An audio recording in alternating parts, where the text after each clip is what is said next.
महात्मा हा शब्द उच्चारला की डोळ्यासमोर एकच नाव येतं. पण मित्र हो, या देशाला सर्वात आधी महात्मा ही पदवी दिली गेली ती इथल्या कष्टकरी आणि शोषित जनतेने. एखाद्या राजाने किंवा सरकारने नव्हे, तर ज्यांच्यासाठी त्यांनी आयुष्य वेचलं त्या जनतेने त्यांना हा सन्मान बहाल केला. पण ज्योतिराव फुले केवळ एका समाजाचे नेते नव्हते, ते होते आधुनिक भारताचे खरे जनक. आजच्या या भागात आपण पाहणार आहोत ज्योतिरावांच्या विचारांचा तो कळस ज्याने भारताच्या लोकशाहीची पायाभरणी केली. तारीख होती 11 मे 1888. मुंबईच्या कोळीवाड्यात एक विराट सभा भरली होती. ज्योतिरावांचे कार्य आता साऱ्या देशाला ठाऊक झालं होतं. त्यांनी मांडलेले शिक्षणाचे विचार, सत्यशोधक चळवळ आणि स्त्रियांचा लढा यामुळे समाज ढवळून निघाला होता.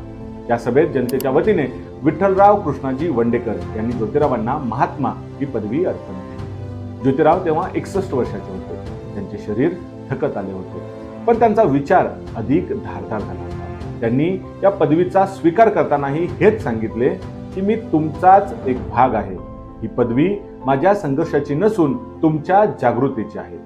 ज्योतिरावांना आधुनिक भारताचा जनक का म्हणावे याचे उत्तर दडले आहे 1882च्या हंटर कमिशन समोर त्यांनी दिलेल्या साक्षीत. त्यांनी तेव्हाच मागणी केली, भारतात प्राथमिक शिक्षण हे मोफत आणि सक्तीचे असावे. आज आपण ज्याला शिक्षण हक्क म्हणजेच राईट टू एज्युकेशन म्हणतो, त्याची पहिली मांडणी ज्योतिरावांनी केली.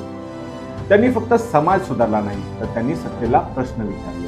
त्यांनी व्हिक्टोरिया राणीच्या पुत्राला शेतकरी वेशात जाऊन भेट दिली आणि सांगितलं की बघा, भारत असा फाटलेल्या कपड्यात राहतो.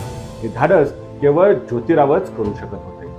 ज्योतिरावांच्या निधनानंतर त्यांचा विचार संपला नाही. डॉक्टर बाबासाहेब आंबेडकरांनी महात्मा फुलेंना आपले गुरु मानले. बाबासाहेब नेहमी म्हणायचे, माझ्या जीवनावर ज्या 3 महापुरुषांचा प्रभाव आहे त्यात महात्मा फुले अग्रक्रमी आहे. ज्योतिरावांनी जी समानतेची पेरणी केली त्याचे संविधानात रूपांतर बाबासाहेबांनी केले. ज्योतिरावांनी लिहिलेला शेवटचा ग्रंथ सार्वजनिक सत्यधर्म हा केवळ हिंदू धर्माचा पर्याय नव्हता, तर तो मानवतेचा जागतिक जाहीरनामा होता.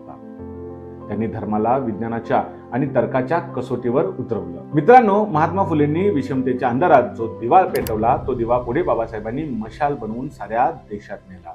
महात्मा फुलेंच्या 5 व्हिडिओची ही मालिका इथेच संपते, पण क्रांतीचा हा प्रवास थांबलेला नाही. उद्यापासून आपण सुरू करत आहोत या मालिकेचा दुसरा टप्पा, विश्वरत्न डॉक्टर बाबासाहेब आंबेडकर, क्रांतीचा दुसरा अध्याय. त्यांनी शिका, संघटित व्हा आणि संघर्ष करा असा मंत्र दिला. त्या बाबासाहेबांच्या जीवनातील 5 प्रेरणादायी पैलू आपण पाहणार आहोत. विसरू नका उद्याचा पहिला भाग, ज्ञानाचे महासागर, बाबासाहेबांचे शिक्षण आणि संघर्ष. हा व्हिडिओ जास्तीत जास्त शेअर करा आणि या वैचारिक लढ्यात सहभागी व्हा. धन्यवाद.